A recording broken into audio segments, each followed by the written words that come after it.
Hey everybody, Bobby Moore here, and it's time for my daily Facebook Live. I do a Facebook Live on my business page, and I do another one on Twitter/Periscope. I did two short ones, and I'm gonna do a longer one today. And I want to talk about some of the logical fallacies around the Women's March. First off, I want to say it's incredibly important for men to be part of the conversation, particularly the positive conversation for equality. I'm a feminist, and it's important for me I'm all about equal rights. I think women and men should be equal in all areas, and so I support that cause. And even though I didn't go to the Women's March, I certainly was talking about it. I certainly saw that I've supported a lot of people going to it. My wife went to it, and I totally understand why it's happening.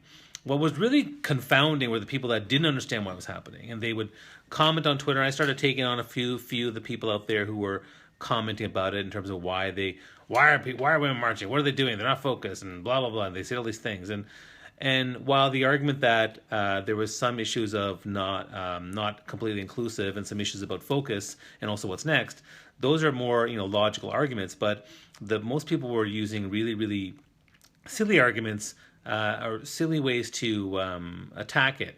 So the one was the idea, well, because I don't understand what it is, it doesn't make any sense to do it. That to me is a total logical fallacy. Like if that's the case, take the time to just understand. Ask someone, find out about them. I mean, I know I don't know much about smokers and why they smoke, but if I want to know about it, I should talk to someone who smokes and find out why. If someone's in the Women's March, you should talk to them and ask them why they're marching and really listen with the intent to understand as opposed to listening with the intent to refute or rebut. That to me is one big thing. The second thing that came up is, well, if they're marching for X, Y, Z, or if they're marching for X, they should be marching for what about Y and Z? What about poverty? What about children? What about veterans, PTSD? I mean, fine. Just because you're marching for one thing doesn't mean you're supposed to be marching for every single cause in the universe. If people are marching for causes you disagree with, like, let's say, I don't know, more guns, I don't know, I'm throwing it out there, more guns, or pro-life versus pro-choice, those people who are marching, they march for a cause they believe in, and so let them. That doesn't mean that they're marching for every cause that's out there. It just means that there's one thing that means a lot to them, and so that's why they're marching for such and such cause. Now, and of course, we want them to do it peacefully, and that's fine. Now the other thing happens is, things break out, things get out of hand. So certain riots broke out and whatnot.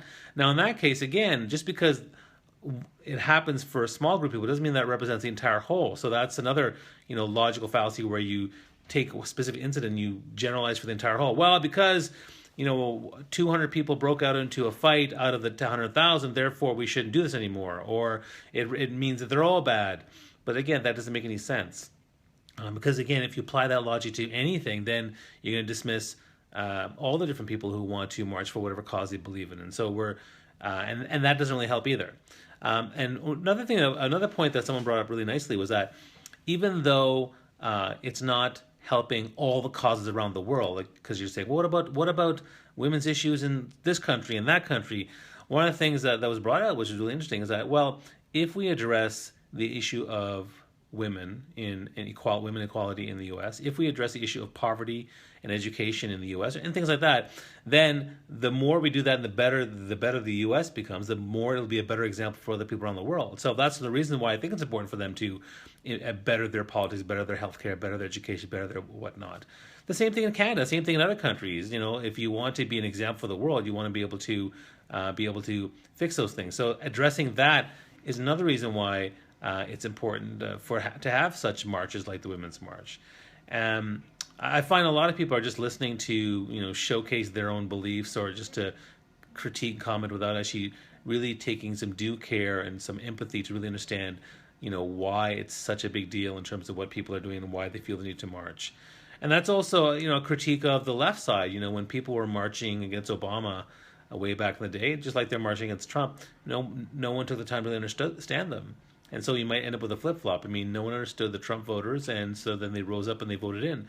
And now the Trump voters are probably not, some of them, but most will not take the time to understand the people who are rising against Trump. And if you don't take the time to understand them, then you're not going to be able to build bridges and come together in a certain way. So other logical fallacies that came up for the most part were things like, We mentioned the anecdotal logical fallacy, which is like, well, this story happened to one person, therefore it's bad or it's good.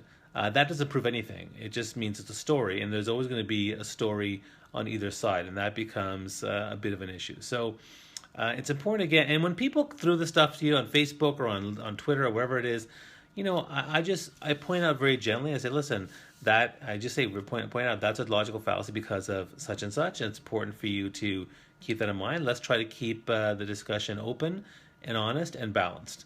And when you do that, there's one guy right now on Twitter who's talking to me. His name is hashtag Philbo, and I'm addressing him, and I'm being very engaging, but he's starting to come around to understand where I'm coming from and calling out his.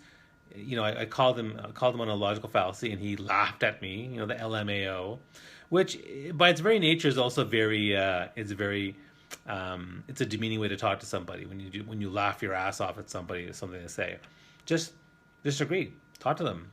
See where they come from, and by engaging them, I was able to turn them around. And I know other people out there are really engaging in harsh ways.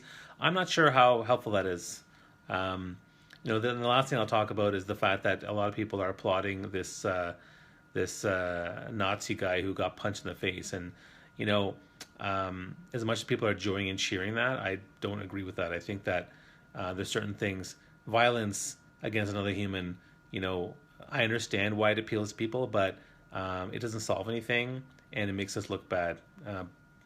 It makes the cause look bad. Any cause that hurts somebody else unnecessarily, I think it hurts the cause. So, and I understand the need for people to step up, and violence happens, and they need to step up and go to war and whatever. I understand that, but in this case, I think there's got to be some. We need to.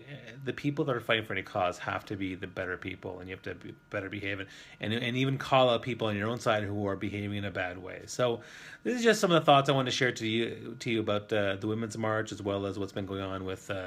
All the stuff with the election, and I know it's been hard for a lot of people.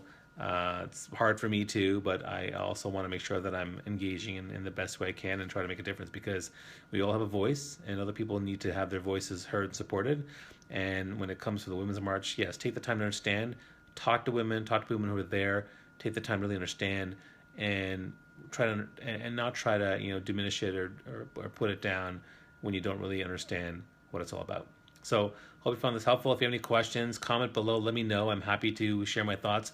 I'll be here doing a daily video here on my personal page, as well as my Facebook business page, as well as on Twitter/Periscope. And I hope you join me, and hope you ask questions and comment below. All right? Thanks so much. Bye.